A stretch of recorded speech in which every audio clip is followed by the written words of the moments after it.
বন্ধুরা, আজকে আমি লাউ শাক দিয়ে আলু দিয়ে পোস্ত করবো। তার জন্য লাগবে আমার লাউ শাক, আলু আর পোস্ত। আমি লাউ শাক কেটে নিয়েছি, আলু কেটে নিয়েছি আর পোস্তটা বেটে নেব। আমি এখন কাঁচা লঙ্কা আর পোস্ত বেটে নেব। আমি কাঁচা লঙ্কা নিয়ে নিয়েছি আর এই পোস্তটা নিচ্ছি। এটা আমি দুটো একসঙ্গে বেটে নেব।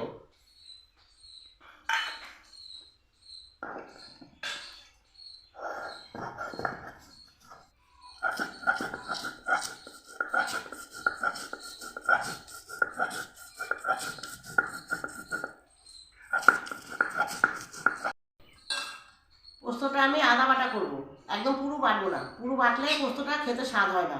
অর্ধেক বাটলে পরে পোস্তটা খেতে খুব স্বাদ হয়।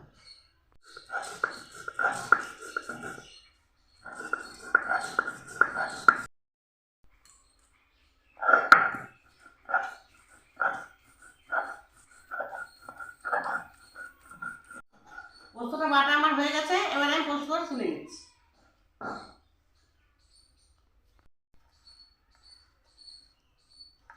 এবার পোস্তটা তুলে নিচ্ছি, এবার আমি রান্না করে নেব।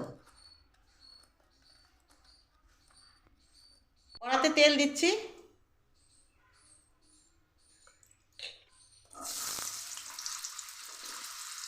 আগে আলুটা ভেজে তারপরে পরে শাকটা দেবো।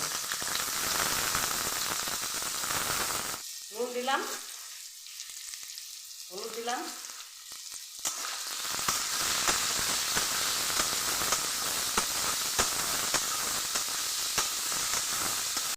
পোস্তটা অনেকে হলুদ দেয় না, কিন্তু এটা শাকের পোস্ত, লাউ শাকের পোস্ত, সেই জন্য আমি একটু হলুদ দিলাম। আলু ভাজা হয়ে গেছে, এবার আমি তুলে নেব।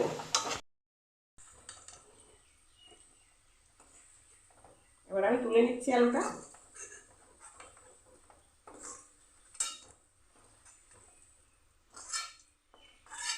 এবার আমি ফোড়নে দিয়ে দিচ্ছি শুকনো লঙ্কা, কালো জিরে,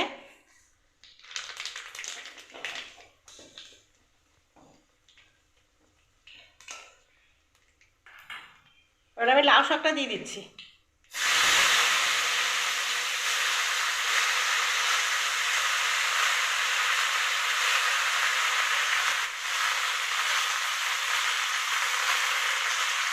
আমি আলুতে নুন দিয়েছি, তাই শাকে অল্প দিলাম। হলুদ দিয়ে দিলাম, ভালো করে নেড়ে দেবো।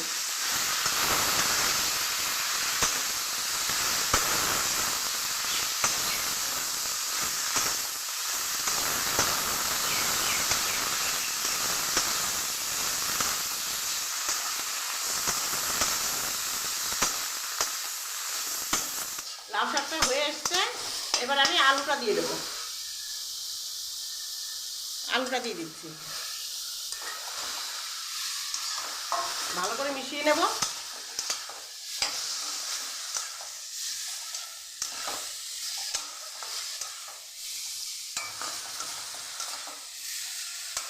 মেশানো হয়ে গেছে, এবার আমি পোস্তটা দিয়ে দেবো। পোস্ত দিয়ে দিচ্ছি।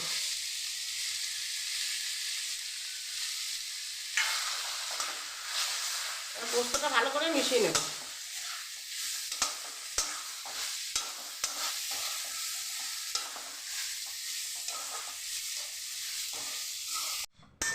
লাউ শাক পোস্ত হয়ে গেছে আলু দিয়ে, এবার আমি নামিয়ে নেব। আলু দিয়ে লাউ শাক পোস্ত হয়ে গেছে, এবার আমি নামিয়ে দিচ্ছি।